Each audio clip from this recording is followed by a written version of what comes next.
Assalamualaikum warahmatullahi wabarakatuh. Alhamdulillahilladzi anzala ala abdihil kitab wa lam yaj'al lahu iwaja qayyiman liyunzira ba'san syadidan min ladunhu wa yubashshiral mu'minina alladzina ya'maluna shalihati anna lahum ajran hasanah makithina fihi abadah. Asyhadu an la ilaha illallah wahdahu la syarikalah wa asyhadu anna Muhammadan abduhu wa rasuluh la nabiyya ba'da amma ba'du. Alhamdulillah, kita jumpa lagi pada video saya yang ke-9 ini.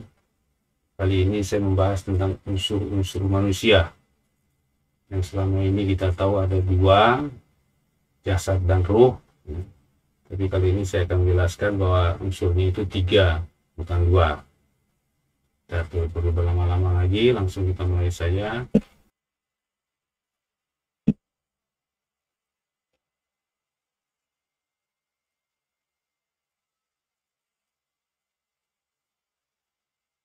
Unsur manusia ada 3, bukan 2, yaitu jasad, jiwa, jasad, dan ruh. Unsur pertama adalah jiwa. Referensinya surat 7 ayat 172 atau surat Al-A'raf ayat 172.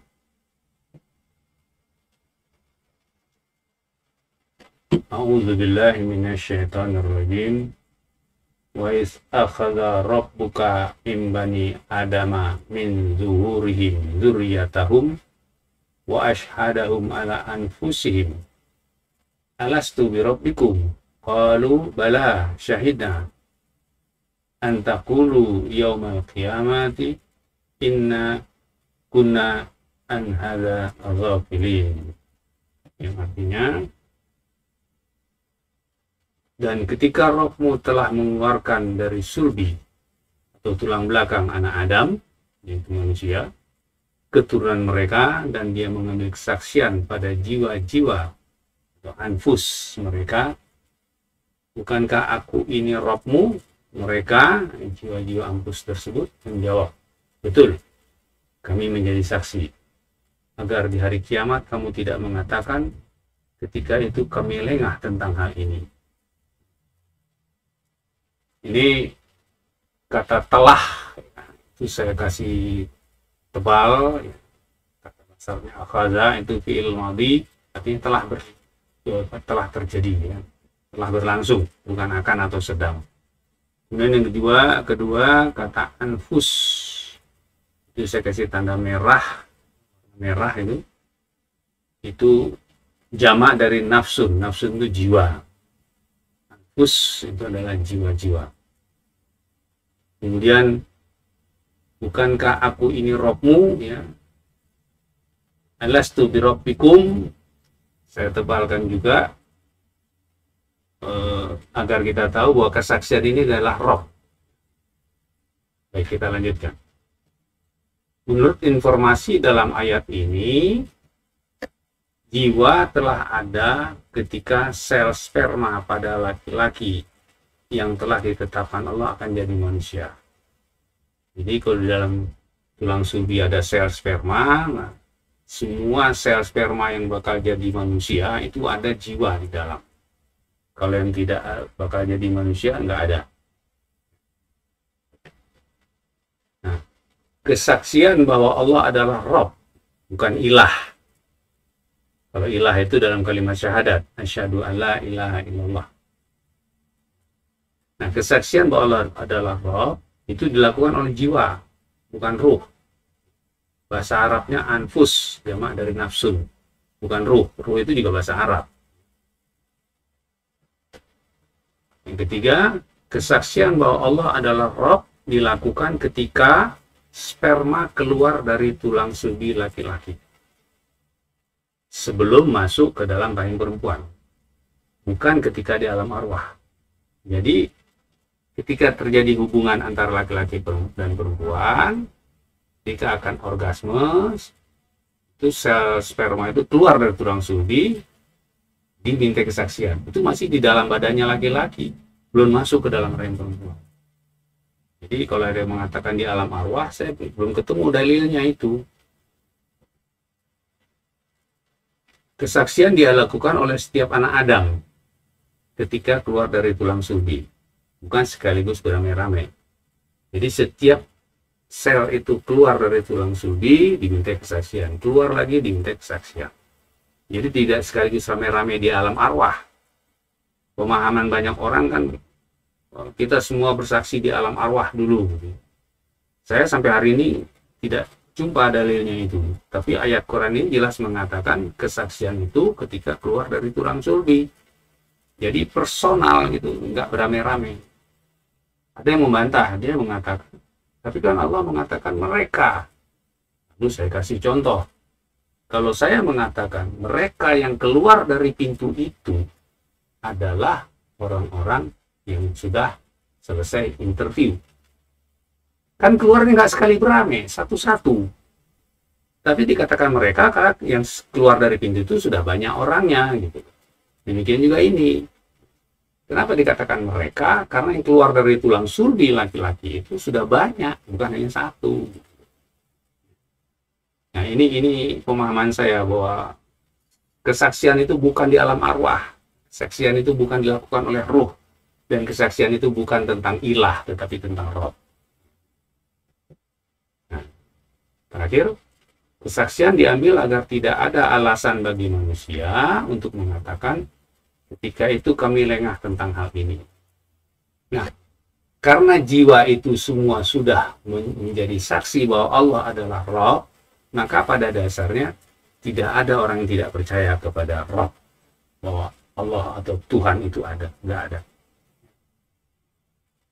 Bahkan Fir'aun yang mengatakan dirinya Tuhan, ketika dia dikasih bencana macam-macam, dia berkata kepada Musa, wahai Musa, mohonlah kepada Tuhanmu. Dia yakin itu ada. Gitu. Padahal di ayat lain dikatakan dia minta apa? Salah seorang pembesar yang namanya Haman itu bikin tangga ke langit, dia pengen ketemu dengan Tuhannya Musa, dan dia yakin Musa itu bohong. Tapi fitrahnya tetap mengakui. Jadi nggak ada orang yang tidak mengakui.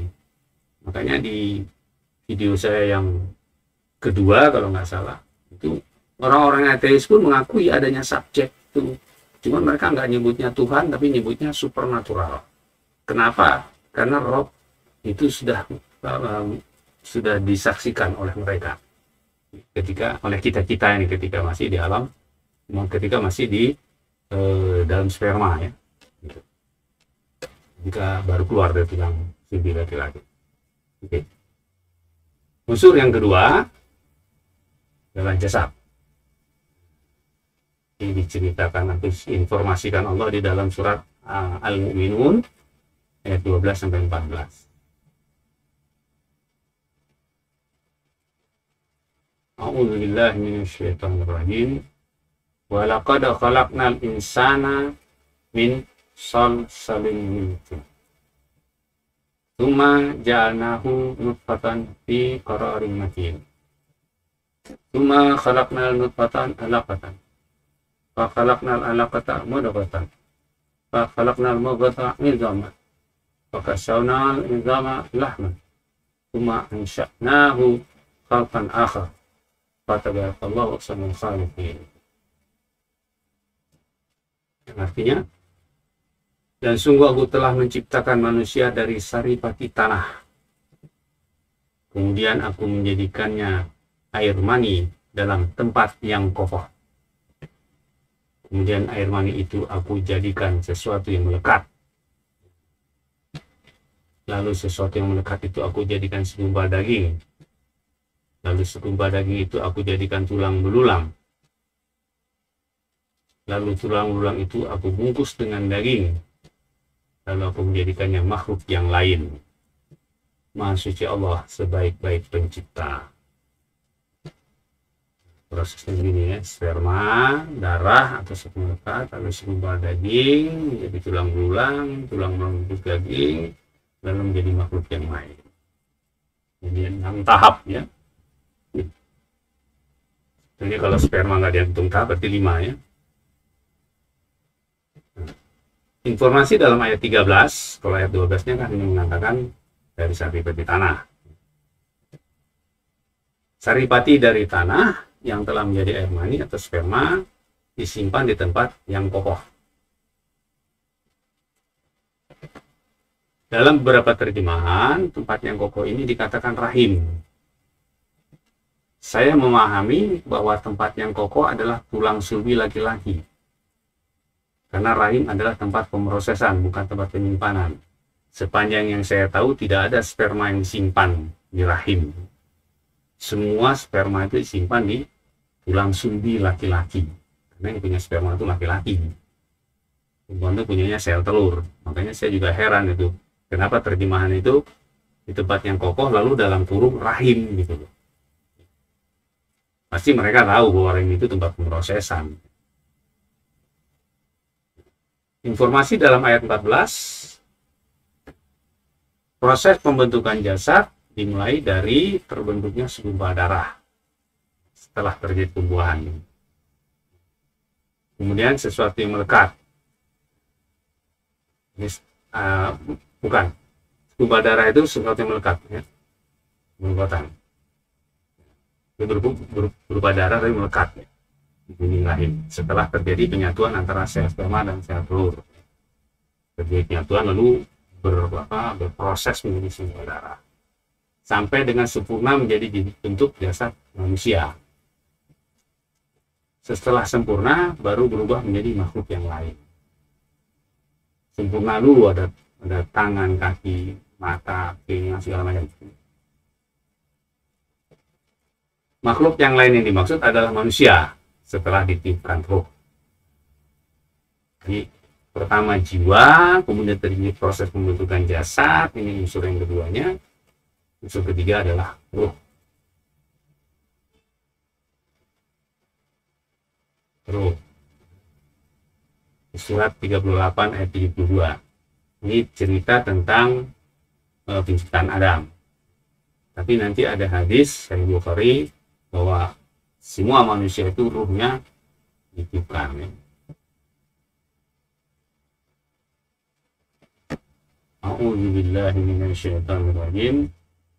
Fa iza tawaistuhu wa nafakhtu fihi min ruhi faqa'u lahu sajidin.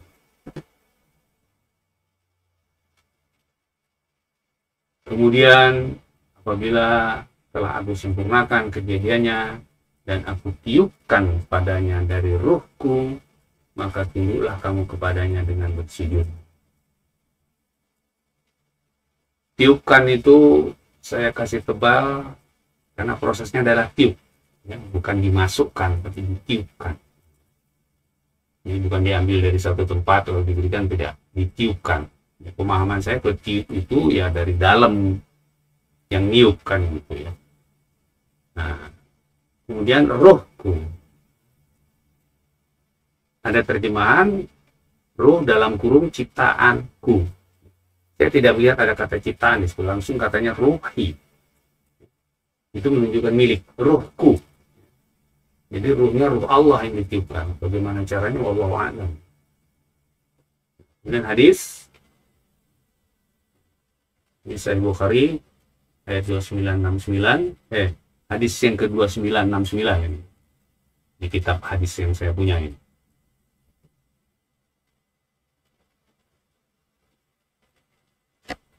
An Zaid bin Wahbin qala Abdullah hadatsana Rasulullah sallallahu alaihi wasallam wa huwa shadiqul masduqun qala inna ahadakum yujma'u khalaqahu fi batni ummihi arba'ina yawman thumma yakunu alaqatan misla dzalika thumma yakunu mughatan misla dzalika thumma yab'atsu Allahu malakan fayu'maru bi arba'i kalimatin wa yuqalu lahu uktub amaluhu wa rizqahu wa ajaluhu wa syaqiyyu au sa'idu.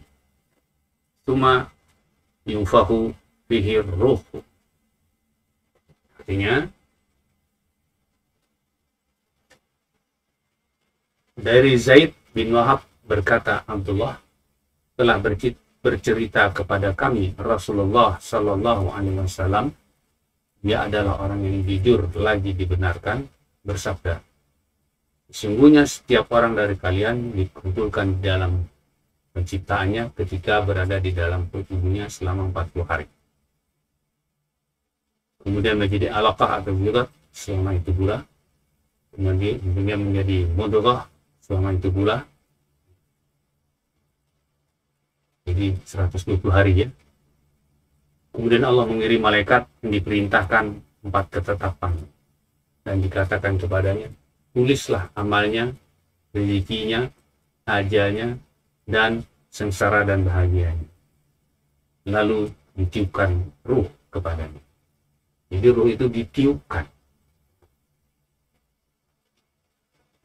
Jadi bukan dimasukkan begitu, bukan, tapi ditiupkan. Ada prosesnya. Ini adalah unsur yang ketiga. Dalam informasi di surat 38 ayat 32 tadi, dan hadis Sahih Bukhari nomor 2969, itu pertama ditiupkan ruh setelah jasad sempurna berbentuk jasad manusia. Ditiupkan ruh setelah 120 hari ya, dari proses.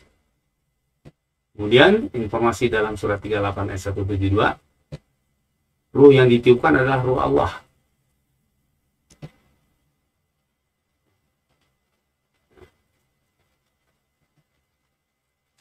Dari uraian di atas jelaslah bahwa unsur manusia ada 3, yaitu jiwa atau nafsu, jasad, dan ruh. Yang terpenting dari ketiga unsur tersebut adalah jiwa atau nafsu.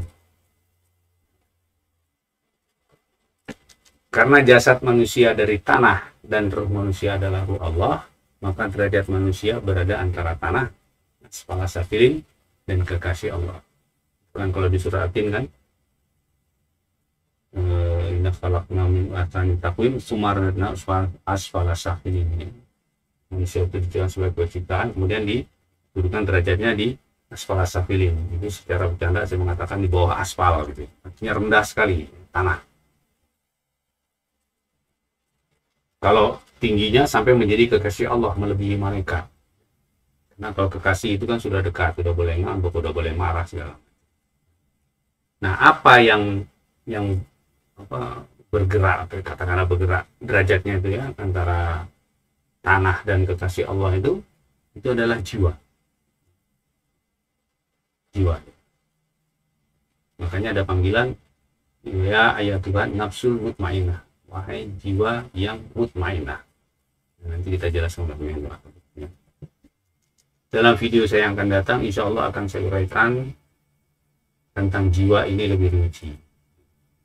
Uraikan kurangkan. Saya kira itu yang saya sampaikan.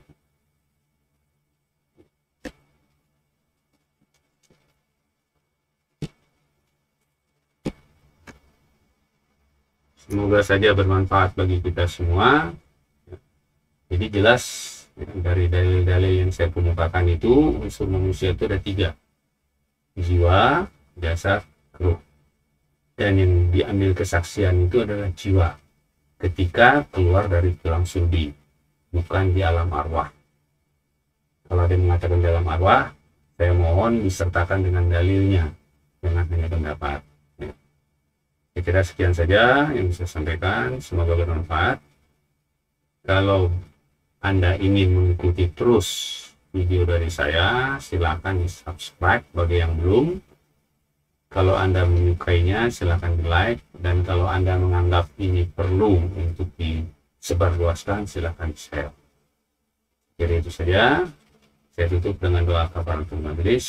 Subhanakallahumma wa bihamdika, asyhadu an la ilaha illa anta, astaghfiruka wa atubu ilaik. Assalamualaikum warahmatullahi wabarakatuh.